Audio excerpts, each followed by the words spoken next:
Good afternoon, good evening, ladies and gentlemen.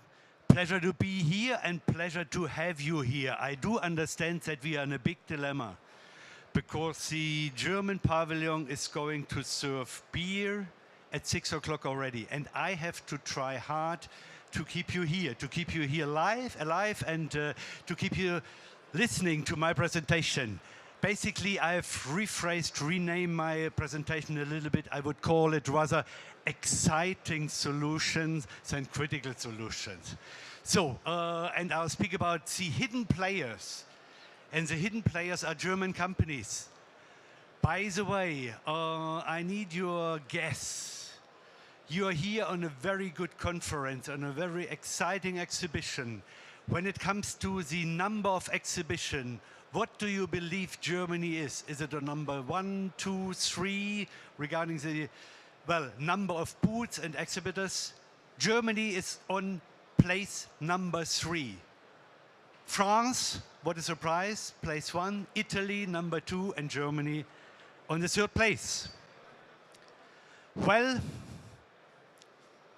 speaking about nuclear, be it new build of big plants, SMRs, be it modernization, be it decommissioning, does not depend too much on the technology. Is it Westinghouse, is it Framatome, you name it. It's all about the processes behind, the quality behind, and it's all about the people which are changing the picture. And this is exactly why we are here. You may say, well, a German presentation about nuclear, those guys have decided to phase out. Well, somebody has, maybe, and I'm still optimistic it's not too late to restart some of those units. But for the time being, there is more than decommissioning, because nuclear technology is everywhere. It's more than just electricity or energy production. You find nuclear in biology, in the environmental science, in nuclear applications which are shaping art history. You'll find them in our cars. You'll find them in computers and even in the spices we eat and the yogurt cups we use. I will raise the questions later on how we are using nuclear technology for yogurt cups. Well, power off. Very unfortunately, even after a short plant life extension of 3 months, on April the 15th, the last 3 units have been switched off in Germany. But the track record was more than positive. We have world champions, we have world leaders when it comes to production. So the nuclear power plant ESA in Bavaria, they have been world leaders 10 times, and they achieved more than 400 billion kilowatt hours during their last year of operation. This number was reached by KernD a year earlier already, and KernD has been world leader when it comes to production 8 times.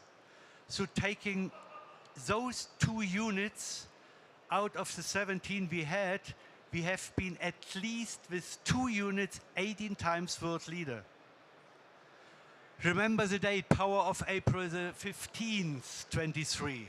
A day later, our EPR in Finland, in brackets finally, was finally switched on. A day later. And by doing so, Olkiluoto, the 3 plants altogether, are delivering 30% of the electricity for the country, for Finland.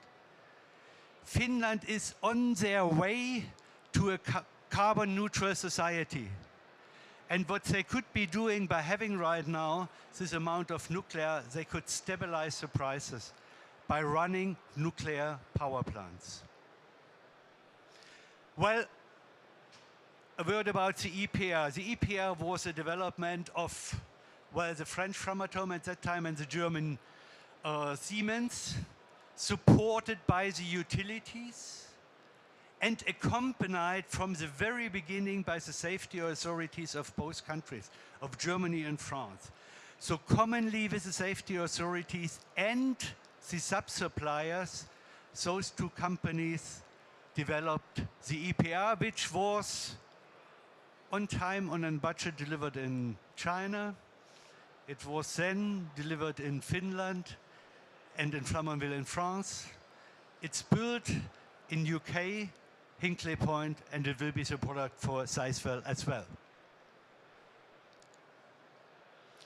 Again, what is Germany doing when it comes to nuclear? Well, we still have 28,000 people involved in nuclear. 28,000, not 100, but 28,000. Belonging to safety authorities, belonging to research institutions, but also belonging to utilities and to suppliers. We have more than 230 qualified nuclear suppliers still in our days. There is knowledge available, there are products available for Germany and for projects abroad. Well, here is just a few, or here are just a few examples what German companies are doing outside Germany.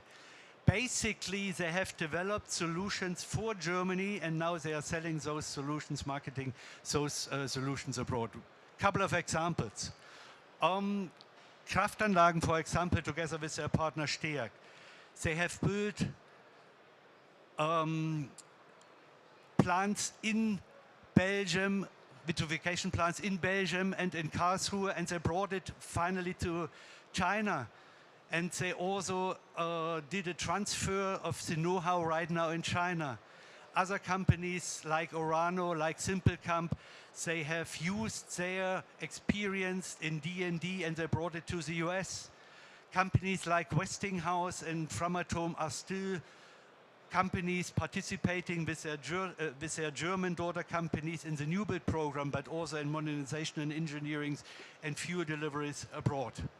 All in all, one should not forget that Germany can really deliver for the entire supply chain, starting with enrichment, followed by fuel manufacturing, engineering services, manufacturing, and some back-end services as well.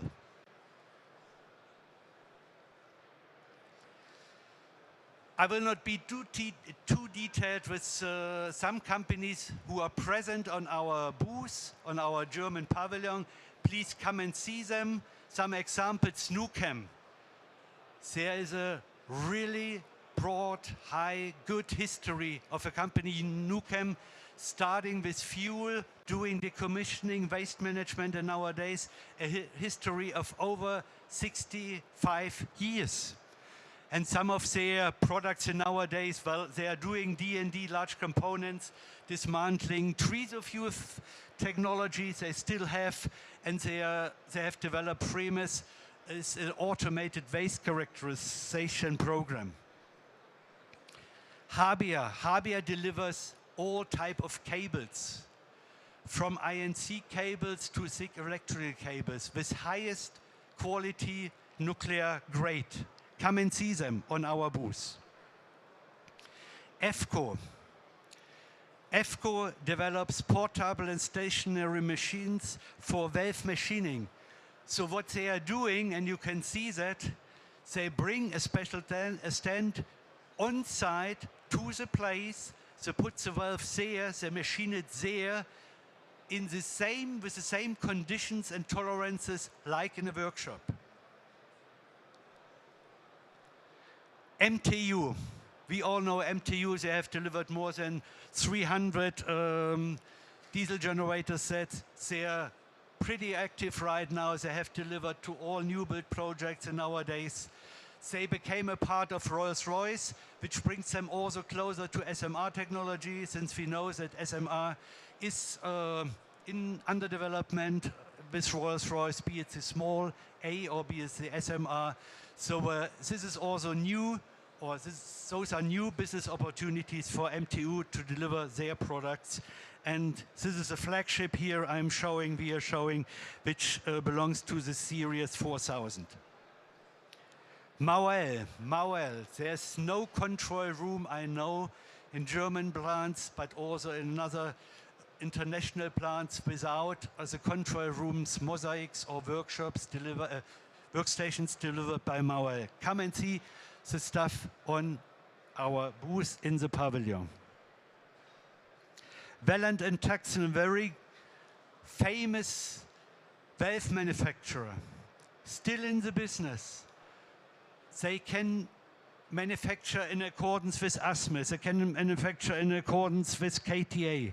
They are qualified and they are delivering different types of valves for the nuclear industry. VDM Metals is the leading global market leader for nickel alloys steels.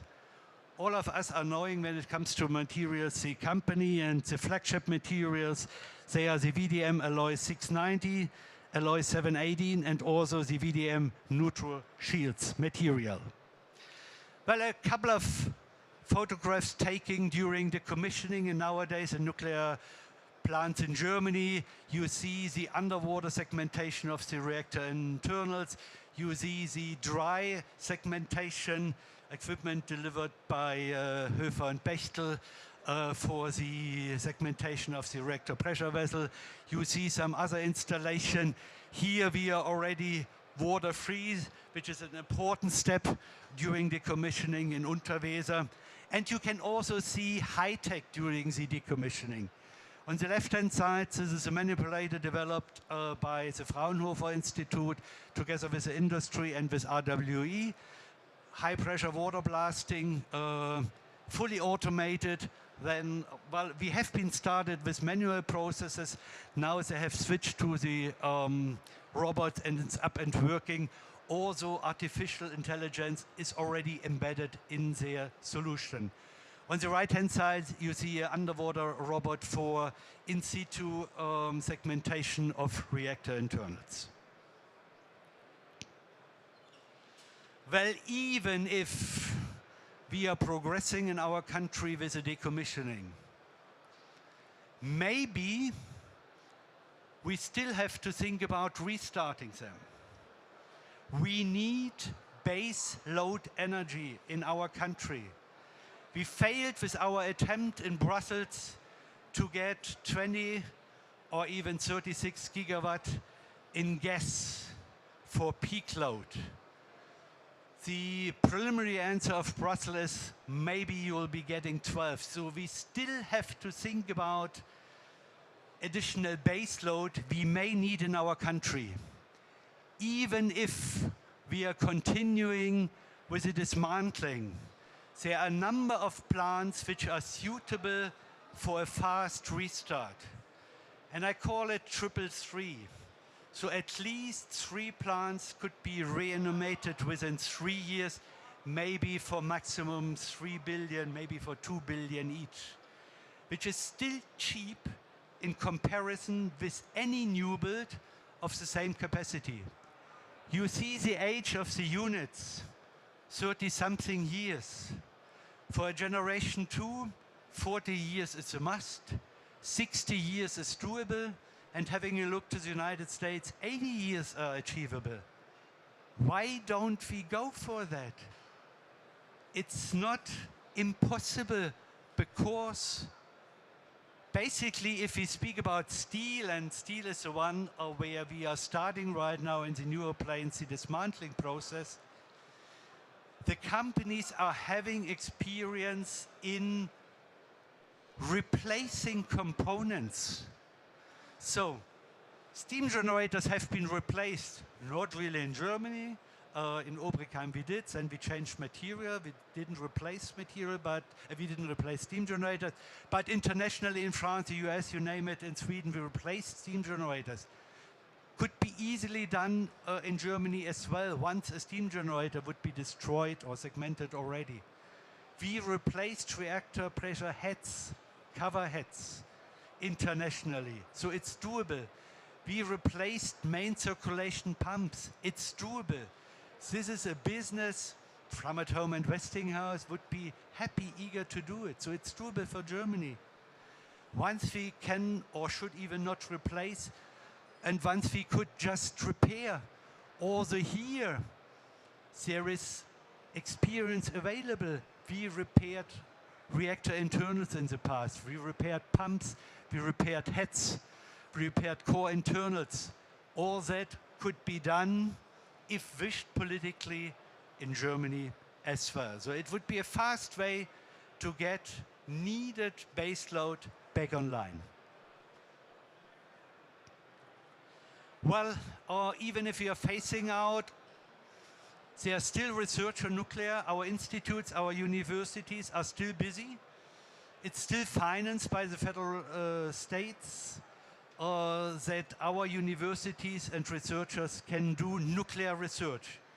To be able for Germany to discuss international developments, there are many people involved in nuclear research.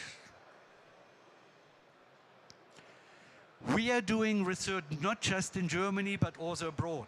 Germany was a country belonging to the founding members of CERN, and we still contribute with 250 million year by year to the operation of CERN. In reverse, 800 people are working there, 800 Germans are working there, and 1,100 researchers are doing the work every year in CERN. ITER. When it comes to the German contribution to ITER, Germany is the biggest European contributor. So the number of 1.5 billion you see, billion you see there, that is the overall investment for 7 years from 21 to 27. German companies are delivering equipment to a certain extent to ITER, could be more. And we are also pretty active right now in the preparation of IFMEF donors to be built in Spain to do necessary development for materials which we need for the ITER and the fusion plants demo, which comes after ITER. Nuclear fusion in Germany. We are not just supporting ITER, we are having our own program in Germany. We have an accelerator in Wendelstein in the north of the country running very well. And recently, Germany has set up a program called Fusion Action Plan. It has been published October the 1st.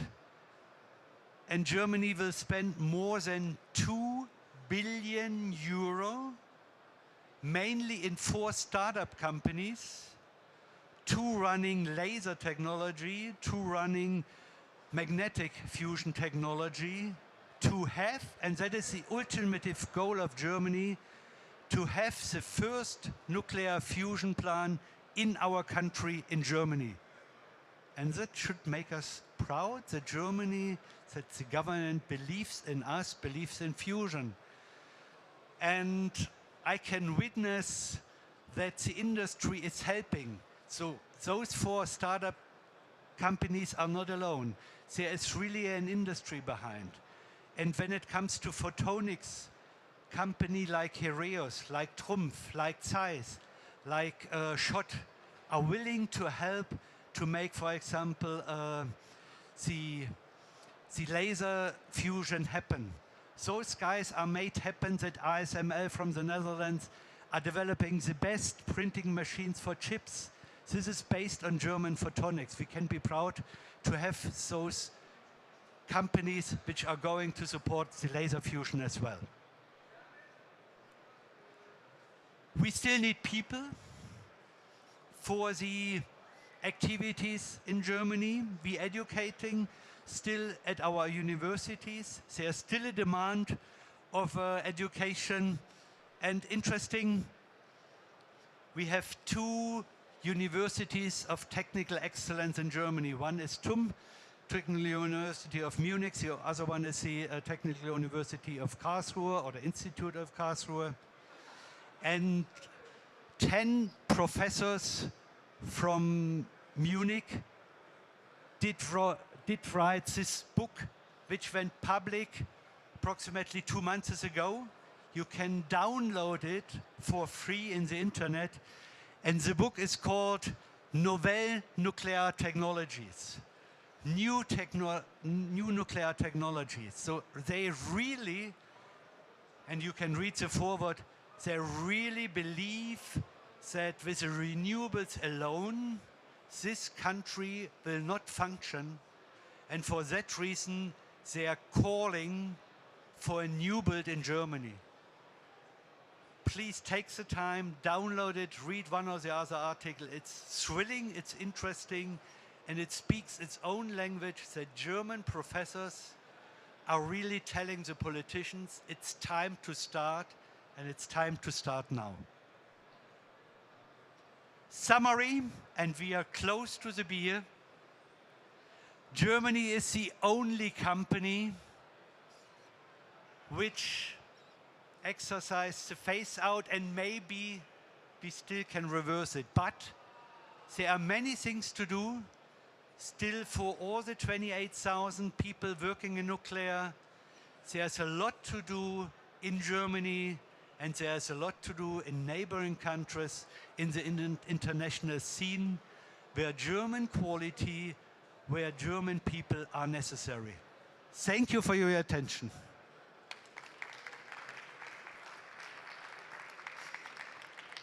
Are there any questions here or later on in the pavilion?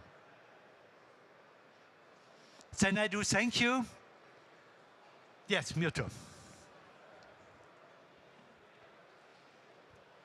Thank you very much, Frank, for this very interesting presentation. You laid out very clearly how the path to restart was actually quite concrete, feasible, even if it would take time and effort and money, which no one doubts. Has there been any demonstration of interest from German actors, or maybe European actors, or even beyond? Because it's obviously an asset. I mean, I think no one doubts it, and there's obviously a context, international context, that make it not only very important for Germany, but also for the entire European Union at large. So any demonstration of interest, and from who, hopefully? That's a very good question, of course. What the German industry is saying, speaking about suppliers, what we are saying is it's technically feasible. We can do it. We did it with replacement, repairs, you name it. The utilities will further go the phase-out path, but there could be alternatives. Other operators could be found. When it comes to investors, well, to share that with you, money is not a question as such, because the business case is there. If you take the 2 million per unit, for example, or let it be 3 maximum, and you can run the plants for 20 years with 1500 megawatt, 1400 megawatt, definitely it's a business case. But the political framework is not there. For the time being, the political framework is not allowing a restart. We have an atomic law which is not allowing that. And this is a hurdle we have to take. We have to be very convincing with technical arguments, maybe with an industry who needs cheap electricity, that nuclear could participate, could bring their value in, could become a cheap sort of electricity. So on our wish list is that industrial players would say, yes, we need electricity to further act in Germany, to manufacture in Germany. Well, there will be subsidies. We all know starting January next year, there will be subsidies for the industry. But for us, for the suppliers, it's not the only alternative. So we are not giving up in trying to convince politicians that it's an easy, a short way to get capacity back. If you listen, if you read public polls, the majority of people in Germany are in favor of nuclear, or at least to run our assets for a couple of more years, for 10, 15 more years. So we still have this majority. But yet, politically, it's not a done deal.